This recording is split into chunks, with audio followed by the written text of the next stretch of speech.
I never thought I'd have to become a private investigator to save my own daughter. But when I saw my son-in-law, Marcus, with another woman and 2 children at the farmer's market that Sunday morning, my entire world tilted on its axis. Let me back up. My name is Catherine, and I'm 63 years old.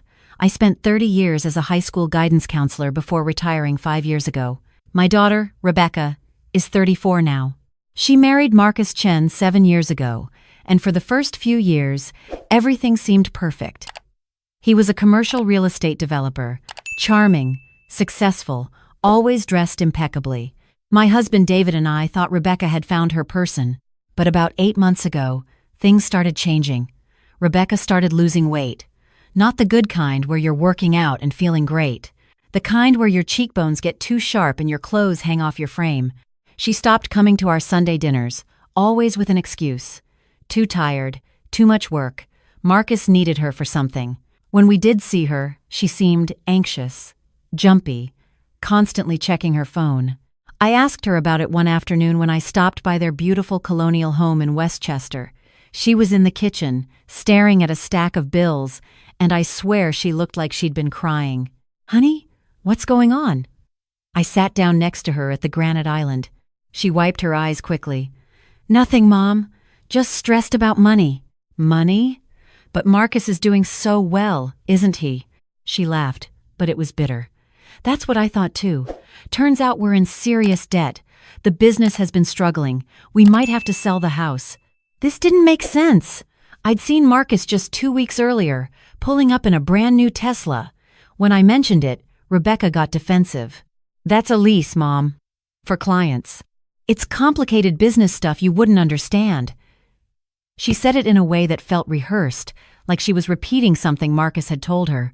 I let it go that day, but I couldn't stop thinking about it. The expensive car, the worn look on my daughter's face, the way she flinched when her phone buzzed. David told me I was being paranoid. "Marcus is a good guy, Kathy. Every business has ups and downs." Then why is Rebecca falling apart? She's always been sensitive. Maybe she's just overwhelmed. But I knew my daughter. This wasn't overwhelm. This was something else. The real wake-up call came 3 weeks later. I was at my book club friend Linda's house when her 7-year-old granddaughter, Sophie, said something that made my blood run cold. "Auntie Rebecca's husband has lots of phones," Sophie announced while playing with her dolls. I looked at Linda. "What did she say?" Linda laughed. "Oh, Marcus was at the school fundraiser last month." Sophie was fascinated by how many phones he had in his pockets. Multiple phones. I remembered reading an article once about financial fraud, infidelity, and burner phones. That night, I couldn't sleep. I kept thinking about everything. The weight loss, the anxiety, the mysterious financial problems while Marcus drove luxury cars, the multiple phones. The next morning, I did something I'd never done before. I called my nephew, James, who works in cybersecurity. "Aunt Kathy, what can I do for you?" "I need your help, and I need you not to tell anyone, not even your mother." That sounds serious. It is. I think something's wrong with Rebecca's marriage, and I need to know what. There was a pause. "What do you need? Can you find out about someone's finances? Like, legally?" "Depends. What are we talking about?" I explained everything. The change in Rebecca, the money problems that didn't add up, the expensive lifestyle Marcus maintained. James was quiet for a long moment. "Public records might show us something. Business filings, property records, that sort of thing. Give me a few days." Those few days felt like forever. I went about my normal routine, but my mind was constantly churning. I thought about calling Rebecca a dozen times but stopped myself. If I was wrong, I'd damage our relationship over nothing. If I was right, I needed proof before she'd believe me. When James called me back, his voice was tense. "Aunt Kathy, you need to sit down." My heart started racing. "What did you find?" Marcus Chen owns 3 properties. The one he shares with Rebecca, a condo in Manhattan, and a house in Stamford, Connecticut. 3 properties, but Rebecca said they're in debt. That's because the Westchester house is heavily mortgaged. He took out a second mortgage 6 months ago. But here's the thing. The other 2 properties, paid in full. And the Stamford house was purchased 4 years ago. It's listed as a single-family residence. I felt like I was falling. Single family? There's more. I found social media accounts, different last name. Marcus has another profile under Marcus Liu. There are photos, Aunt Kathy, photos of him with a woman and 2 kids. I couldn't breathe. Are you sure it's him? I'm looking at the pictures right now. Same face, same mole above his left eyebrow. Should I send them? Yes. My phone buzzed a minute later. There he was. My son-in-law, Marcus, with his arm around a petite Asian woman, holding a little boy who couldn't have been more than 5. Another photo showed them at a beach, 2 children building sandcastles. One more showed them at Christmas, matching pajamas, fake fireplace in the background. The timestamps went back 3 years. I felt sick. 3 years. He'd been living this double life for 3 years, and none of us knew. Aunt Kathy? You still there? I'm here. James, this woman, can you find out who she is? Already did. Amy Liu. She's a dentist, works in Stamford. Those are her kids, Daniel and Emma, ages 5 and 3. Does Rebecca know about any of this? I don't think so. And Aunt Kathy? The money thing makes sense now. He's supporting 2 households. The Westchester property is the one drowning in debt because he's been siphoning money to maintain his other life. After I hung up, I sat in my home office for an hour, staring at those photos. This man had stood in my living room for 7 years. He'd carved the Thanksgiving turkey. He'd helped David fix the garage door. He'd kissed my daughter goodbye every morning and pretended to go to work, when really he was rotating between 2 complete families. The rage came slowly, then all at once. How dare he? How dare he destroy my daughter like this, make her think she was failing, that they were struggling, when the truth was he was just spreading himself too thin across 2 lives. But I couldn't just storm over there and tell Rebecca. I'd seen enough in my counseling career to know that victims of manipulation often defend their abusers. Marcus had already convinced her they were broke, that business was bad, probably that she was being too emotional or too demanding. If I came at her with accusations and screenshots, he'd find a way to explain it all away. He'd say I was interfering, that I didn't understand, that those photos were from before they met, or some cousin that looked like him. No, I needed undeniable proof. I needed to catch him red-handed. That's when I remembered something. Years ago, when I was still working, I'd helped a student whose father had gotten full custody after proving the mother's boyfriend was dangerous. The key evidence? Security footage that couldn't be denied. Video doesn't lie the way people do. I started planning. First, I needed to observe Marcus without him knowing. I needed to document his movements, his patterns. Then, I needed Rebecca to see it with her own eyes. The next Saturday, I told David I was going to visit my sister upstate for the weekend. Instead, I parked 3 blocks from Rebecca's house at 6 in the morning and waited. At 7:15, Marcus came out in running clothes and got into his Tesla. I followed him, staying several cars back like I'd seen in movies. He didn't go for a run. He drove straight to the train station and took the express to Stamford.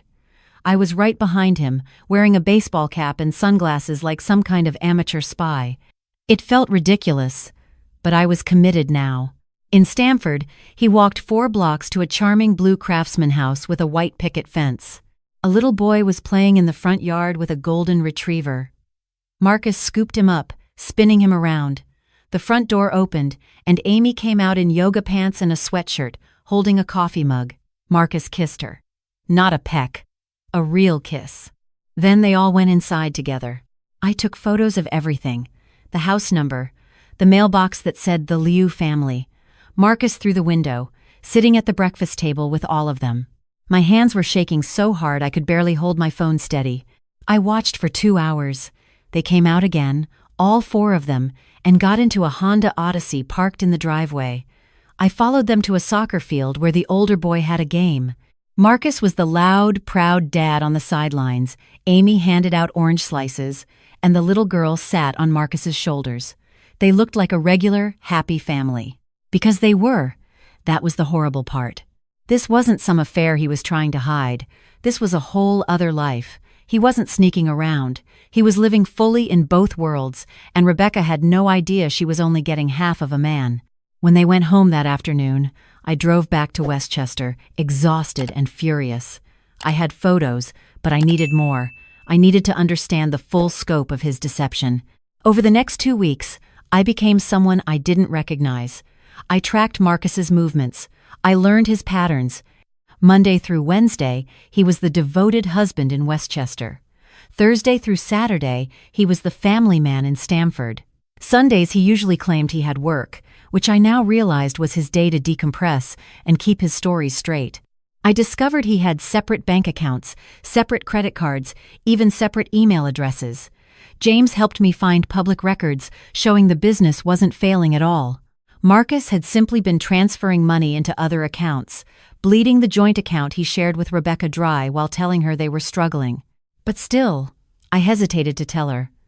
Because I knew what it would do. I knew it would shatter her entire reality. 7 years of marriage, built on lies, every memory poisoned by the truth. The decision was made for me 2 weeks later when Rebecca called me, sobbing. "Mom, I need to tell you something." My stomach dropped. "What is it, sweetheart?" "Marcus wants me to sell my grandmother's ring, the one Grandma Eleanor left me. He says we need the money for the mortgage, but Mom, I can't. It's all I have left of her." The ring my mother had left to Rebecca was worth at least $50,000. And Marcus wanted her to sell it to cover a mortgage problem he had created by maintaining a second family. "Don't sell the ring," I said firmly. "But he says we'll lose the house, and I don't know what else to do. I already sold my car and got something cheaper.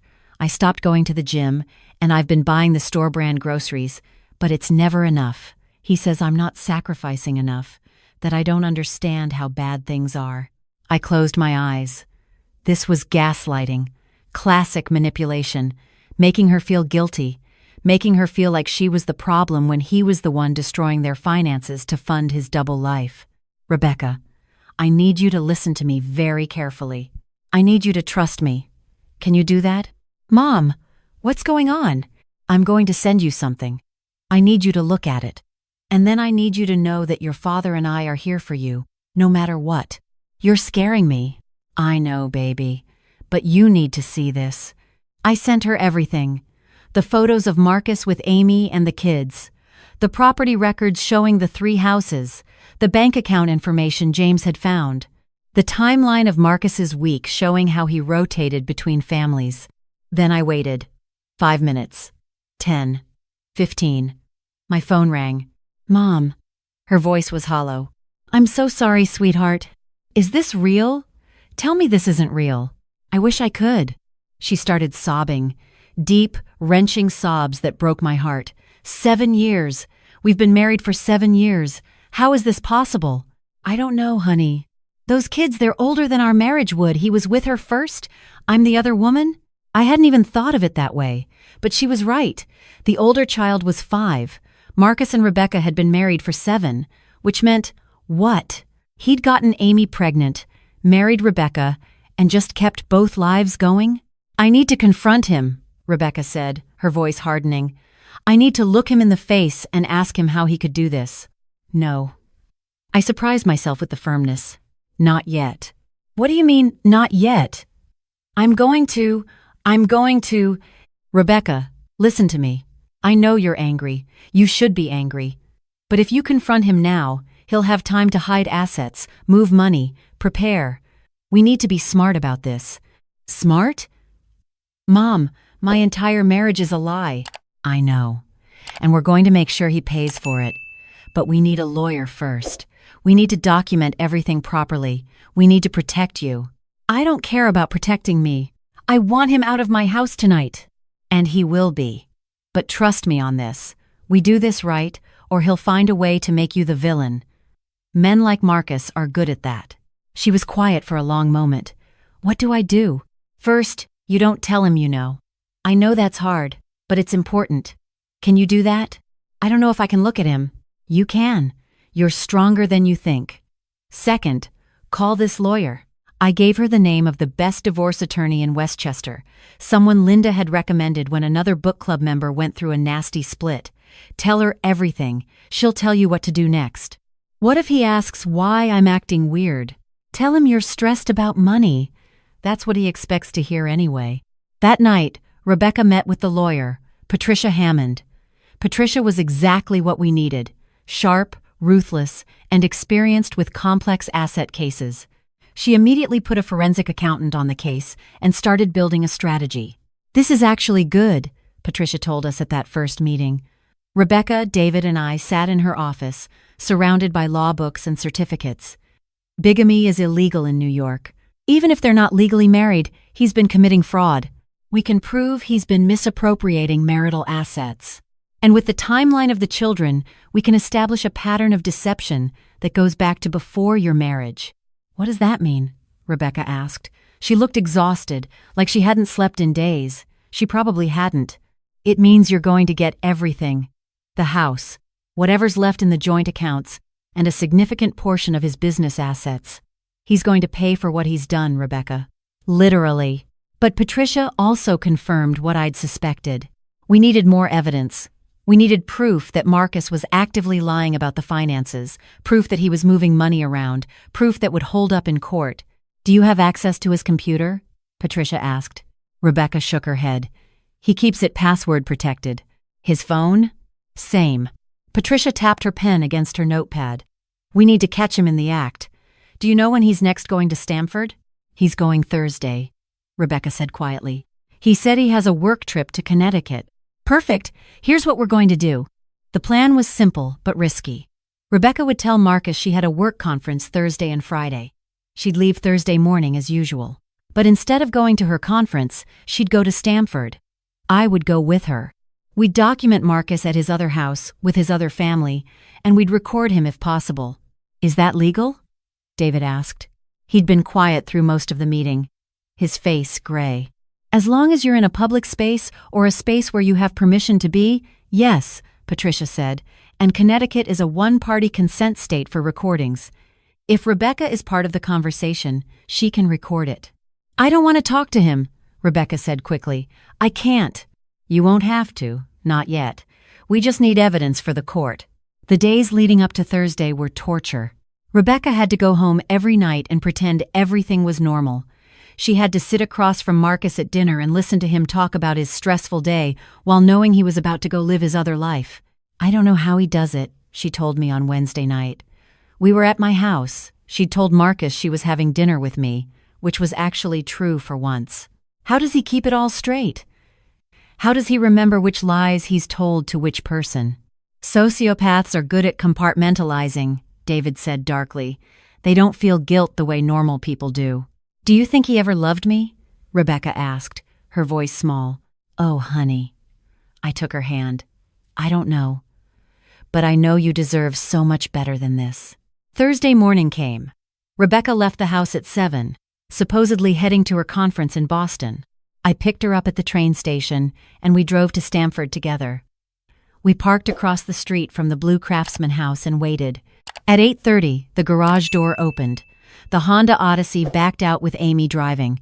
The 2 kids were in car seats in the back. Through the window, we could see Marcus in the passenger seat, drinking coffee from a travel mug. "I bought him that mug," Rebecca whispered. "Last Christmas. I thought it would be nice for his commute." My heart ached for her. We followed the van to an elementary school. Amy parked, and they all got out. Marcus walked the older boy, Daniel, to the entrance, high-fiving him before he went inside. Then Marcus, Amy, and the little girl drove to a Montessori preschool, where they dropped off Emma. "He's doing the school run," Rebecca said, her voice hollow. "He told me he had an 8 a.m. conference call today. That's why he left early." After dropping off the kids, Marcus and Amy went to Starbucks. They sat by the window, holding hands across the table, laughing about something. Marcus leaned over and kissed her. Rebecca took photos of everything, her hands surprisingly steady. "I want to go in there," Rebecca said suddenly. "Are you sure?" "I need to do this. I need to look him in the eye." We got out of the car. Rebecca had her phone in her jacket pocket, recording. We walked into the Starbucks, and it took Marcus exactly 4 seconds to see us. His face went through a remarkable journey: confusion, recognition, terror, and finally, a desperate attempt at composure. "Rebecca?" He stood up quickly, nearly knocking over his coffee. "What are you doing here?" Amy looked between them, confused. "Marcus? Who is this?" Rebecca's voice was calm, eerily calm. "I'm Rebecca Chen, Marcus's wife." The color drained from Amy's face. Wife? Marcus, what is she talking about?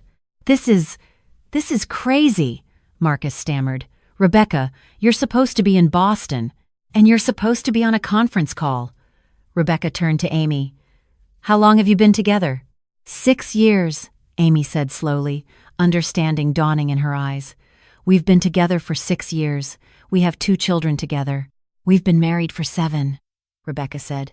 She was still using that calm voice, but I could see her hands shaking. We have a house in Westchester. Or, we did. I'm not sure what we have anymore, considering he's been stealing from our joint account to support both of you. Marcus? Amy's voice cracked. Is this true? He sat down heavily. For a moment, I thought he might cry, but then his expression shifted. He got angry. You followed me? You've been spying on me? You're living a double life. Rebecca's calm facade cracked. You have 2 families, Marcus. You have children I didn't know about. You've been lying to me for our entire marriage. People in the coffee shop were staring now. A barista had her phone out. It's complicated, Marcus said, his voice low. You don't understand. Then explain it to me. Explain how you married me while you had a pregnant girlfriend. Explain how you've been telling me we're broke while you've been paying for 2 households. Explain the 3 houses, the separate bank accounts, the burner phones. He couldn't. He opened his mouth several times, but nothing came out. Amy stood up, tears streaming down her face. You bastard, she said. You told me your family didn't approve of us, that we had to be low-key until you could sort things out with them. But you were married? You've been married this whole time? Amy, please, let me explain. Explain what?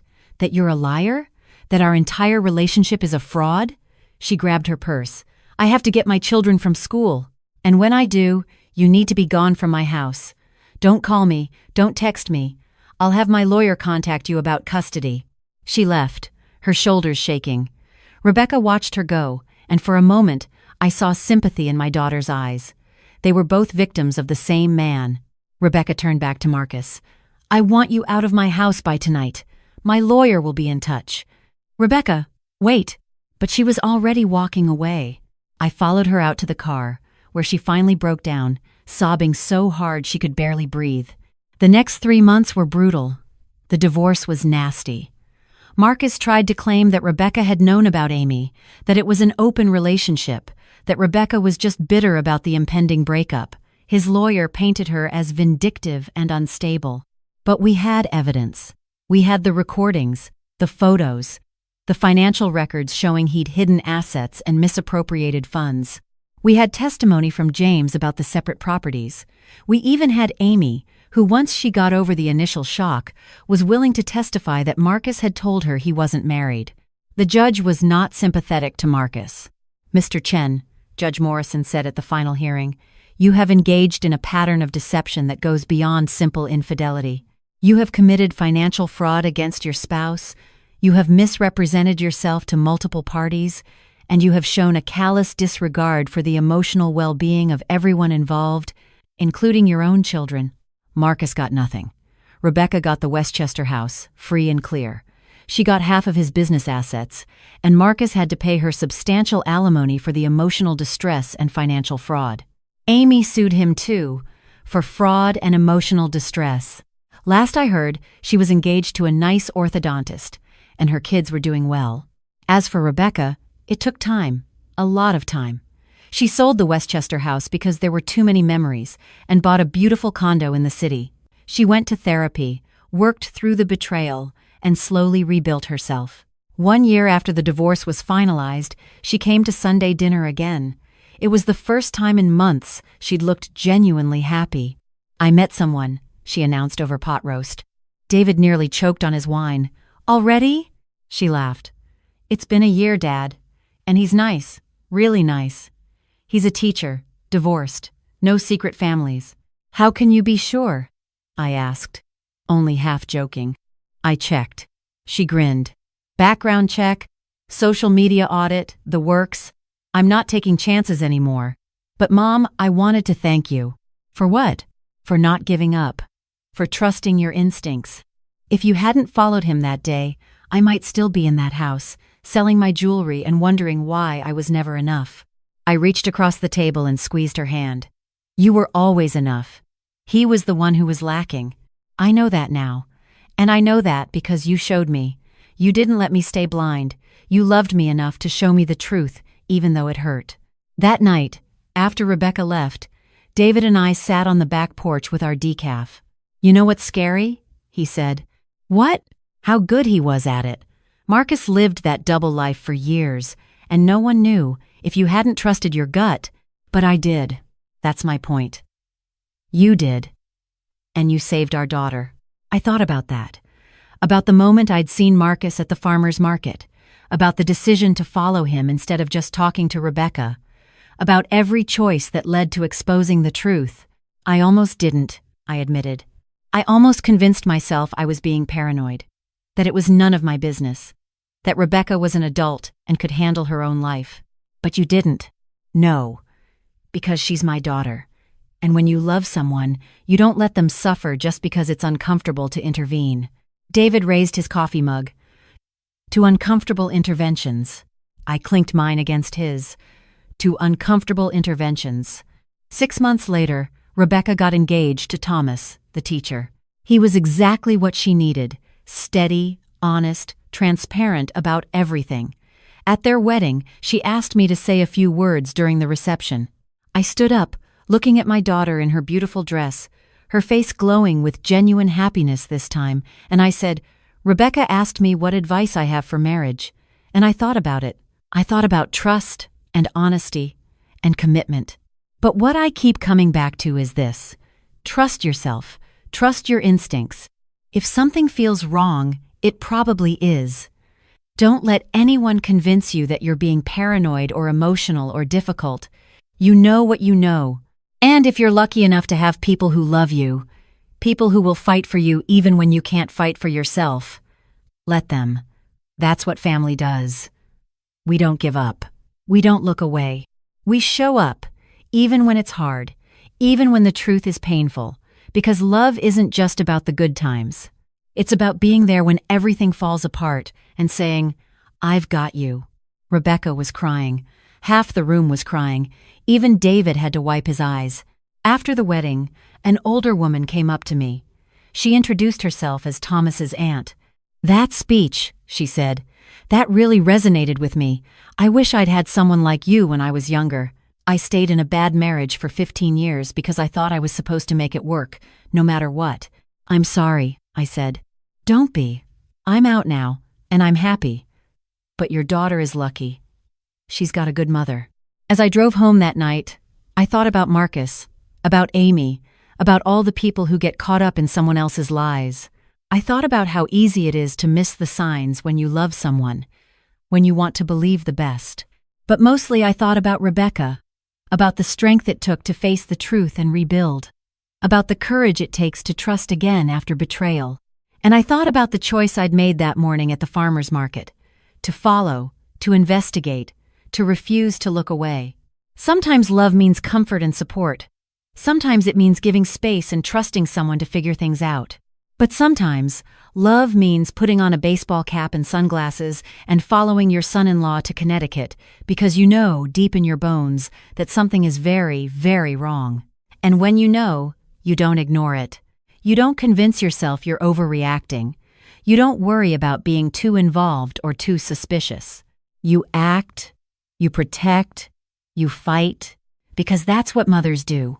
We don't give up. We don't look away. We show up. And we make sure our children know that no matter how dark things get, they're never alone. That's the story of how I saved my daughter from a man who was living 2 lives, and I'd do it again in a heartbeat.